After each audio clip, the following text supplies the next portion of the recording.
Hallo und herzlich willkommen zu einem neuen Video von Mr. Wu's Welt. Schön, dass ihr wieder eingeschaltet habt. Heute sprechen wir über diesen Schuh.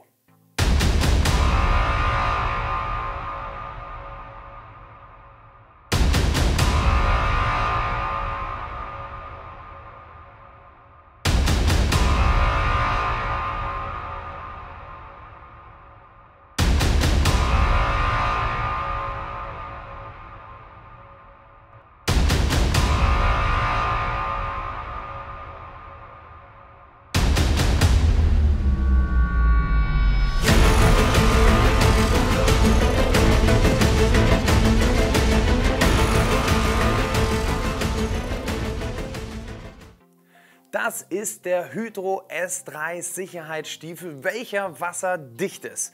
Habt ihr euch schon mal gefragt, beziehungsweise habt ihr euch mal einen Schuh gewünscht, einen Arbeitsschuh, der euch wirklich vor Nässe schützt und das idealerweise dauerhaft?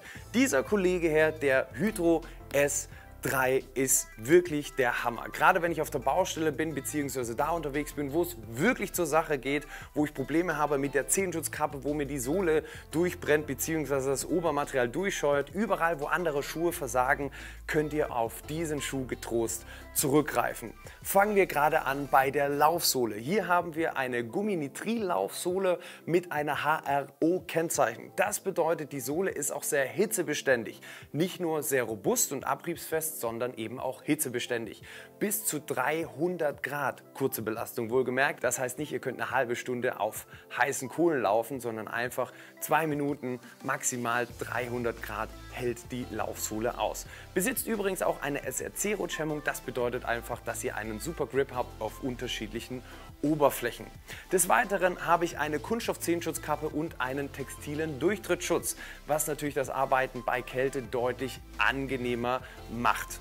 Ein weiterer Vorteil, wie schon gesagt, ist die Wasserdichtheit, die durch eine Moditex-Membrane erzeugt wird. Aber hier gibt es etwas zu beachten und das ist eben das kleine Problem bzw. das, was man nicht so gerne sehen möchte.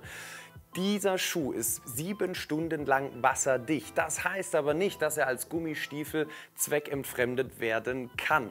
Die Membrane geht übrigens bis hier zu diesem gelben Pinöpel, wie auch immer das heißen mag. Bis dahin ist dieser Schuh eben locker flockig wasserdicht. Das heißt, gerade wenn die Hose drüber ragt, seid ihr in dem Bereich eben komplett geschützt. Wasserdichtheit 7 Stunden, das aber nicht jeden Tag. Warum ich das so komisch formuliere, hat einfach damit zu tun, dass wir auch Kunden haben, die in Waschstraßen arbeiten und die jeden Tag mit Nässe zu tun haben. Problem hierbei ist, wenn natürlich der Schuh nicht die Möglichkeit hat zu trocknen, ist das mit der Wasserdichtheit etwas schwierig, da ich natürlich einen gewissen Druck habe, der immer mehr aufs Material drückt und irgendwann ist die Membrane eben nicht mehr so funktionsfähig und lässt auch Wasser durch. Das heißt also, wenn ihr mal im Regen arbeiten müsst, was ja nicht so oft vorkommt, ist dieser Schuh perfekt für euch gemacht. Wenn ihr dauerhaft im Regen arbeitet, macht ein Gummistiefel deutlich mehr Sinn.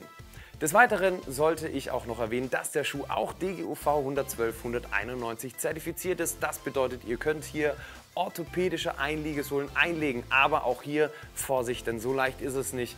Deutlich komplexer als man denkt, deshalb gibt es hier auch nochmal einen Link dazu, wo ihr euch genau informieren könnt, wie man mit Schuhen umgehen sollte, die eben DGUV 112/191 zertifiziert sind. Ich hoffe, das Video und die Informationen haben euch gefallen bzw. haben euch bei der Schuhfindung geholfen. Ich sage Dankeschön fürs Zuschauen, macht's gut, bis zum nächsten Mal, euer Mo.